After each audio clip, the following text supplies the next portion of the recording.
Halo teman-teman, kembali lagi bersama saya di channel Cerita Anime Manga. Seperti biasa, saya akan lanjutin ceritain manga Chainsaw Man, yang mana kali ini berlanjut di chapter 34. Tanpa basa-basi lagi, mari kita mulai.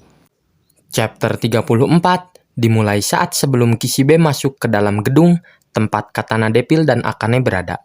Saat itu, Kishibe terlebih dahulu bicara dengan polisi dan seseorang dari divisi 2 anti-iblis, yang nantinya mereka akan berjaga di luar gedung.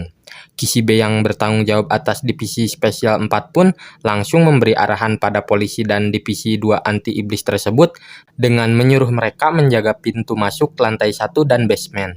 Sementara itu, Kishibe dan divisi spesial 4 akan masuk ke dalam gedung dan menangkap terorisnya. Maksud teroris di sini adalah Katana Devil dan Akane. Sebelum semuanya melakukan tugasnya masing-masing, Kishibe terlebih dahulu memberitahu si polisi dan divisi 2 anti-iblis untuk mewaspadai satu hal, yaitu divisi spesial 4 yang kebanyakan dari anggotanya bukanlah manusia. Karena jika salah satu dari mereka mengacau, akan lebih menyusahkan daripada terorisnya. Kishibe juga menyuruh polisi dan divisi 2 anti-iblis tersebut agar mereka lebih mempersiapkan diri untuk menghadapi divisi spesial 4 daripada terorisnya. Dan yang terakhir, Kishibe juga akan memberi mereka catatan detail dari anggota divisi 4. Lanjut ke panel selanjutnya, di dalam gedung, para zombie sedang berkumpul tanpa tujuan. Namun, tiba-tiba seseorang muncul dalam tembok dengan tubuh manusia dan kepala hiu. Dialah The Shark Devil Man.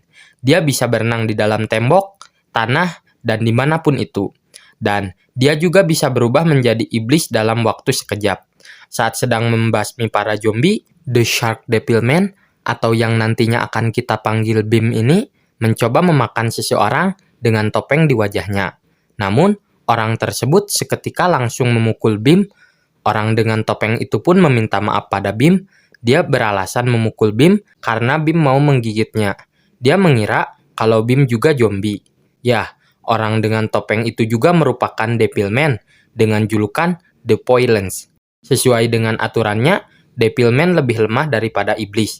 Tapi, yang satu ini sangat kuat. Dia menggunakan topengnya untuk menahan racunnya. Kemudian, selanjutnya ada Devilman dengan wajah seperti wanita dengan julukan The Spider Devil. Dia biasanya punya bentuk manusia secara umum. Semakin iblis mendekati bentuk manusia, semakin dia bersahabat dengan manusia. Tapi, iblis tetaplah iblis. Dia akan langsung membunuh orang dengan mudah. Kemudian, seseorang dengan wajah seperti wanita mengeluh karena salah satu kepala zombie membuat bajunya kotor. Dialah The Angel Devil. Dia adalah satu-satunya iblis yang tidak bermusuhan dengan manusia. Tapi, jika dia menyentuh seseorang, dia akan menyedot nyawanya. Lanjut ke panel selanjutnya, saat itu Hayakawa bersama dengan Angel Devil tengah membantai para zombie menggunakan katana atau pedangnya. Saat setelah melihat Hayakawa yang menghabisi si gerombolan para zombie, Angel Devil pun bertanya pada Hayakawa, apakah dia mempunyai sapu tangan? Dengan beberapa mayat zombie di belakangnya, Hayakawa pun memberikan sapu tangannya pada Angel Devil. Angel Devil yang mendapat sarung tangan langsung dari Hayakawa pun merasa terkejut karena Hayakawa mau mendekatinya. Padahal, nyawa Hayakawa akan berkurang jika dia menyentuh si Angel Devil. Tapi, dengan santainya, Hayakawa tidak menanggapi itu dengan serius. Karena dia merasa tidak akan jadi masalah selama tidak bersentuhan langsung. Di tengah-tengah obrolan Hayakawa dengan Angel Devil, tiba-tiba seorang kroco datang dan langsung menembak Hayakawa. Tapi, dengan cepatnya, Angel Devil melindungi Hayakawa dengan sayapnya. Setelah itu, seketika dengan cepatnya, Hayakawa menyerang balik si kroco dengan katana miliknya. Sampai-sampai si kroco itu pun terpental ke lantai dan tak sadarkan diri. Setelah itu, seperti biasa, dengan wajah kalemnya, Hayakawa pun menyuruh Angel Devil untuk membawa si kroco keluar. Mendengar Hayakawa yang merupakan manusia biasa memerintah dirinya, Angel Devil pun sedikit terkejut. Tapi, akhirnya dia pun melakukan perintah dari Hayakawa. Karena Angel Devil merasa itu lebih baik daripada dia harus bertarung. Lanjut ke panel selanjutnya, Saat itu, Hayakawa sedang berjalan sendirian di lorong, dan yang menunggunya di ujung adalah orang yang telah membunuh Himeno. Dialah Akane Sawatari. Saat berhadapan untuk kedua kalinya, dengan pedang di tangan kanannya, Hayakawa pun menyuruh Akane untuk menyerah. Namun, Akane tidak peduli dengan perkataan Hayakawa tersebut dan langsung menyuruh iblis ular miliknya untuk melepaskan sesuatu. Namun, setelah menyuruh iblis ularnya, Akane tiba-tiba mengeluarkan darah di hidungnya.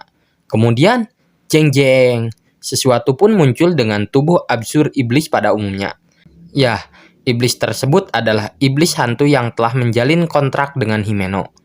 Melihat iblis hantu itu pun, Hayakawa yang tadinya tenang seketika marah sambil berkata, "Keparat!" Di sisi lain, Akane pun langsung menyuruh iblis hantu itu untuk membunuh Hayakawa. Itulah akhir dari chapter 34. Bisakah Hayakawa melawan iblis hantu yang telah Himeno kontrak dan menangkap Akane? Atau malah dia yang tak kuat melawan iblis hantu dan kalah?